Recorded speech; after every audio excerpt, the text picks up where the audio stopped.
गरीब चाषी को मागणा धान विहन बंटन घटगां ब्लॉक सरस्वती पंचायत समस्त चाषी को Shyam Hemlata rural social development foundation तरफ चाषी को मागणा धान विहन वितरण कार्यक्रम होता।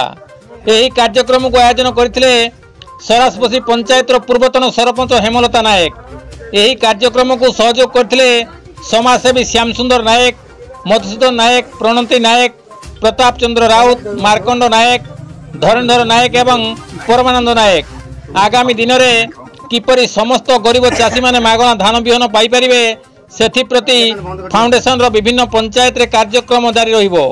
यही संस्थार मूल लक्ष्य ग्रामांचल में बसवास करथुवा समस्त गरीब लोक मानकर समस्त क्षेत्र में विकास हो पारिबो ताकू गुरुत्व दिया जिवो बोली पूर्वतन सरपंच हेमलता नायक मत रखिछंती।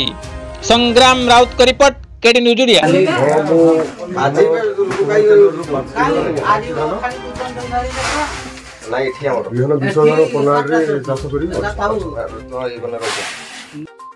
सरस्वती पंचायत घोराड़ा ग्राम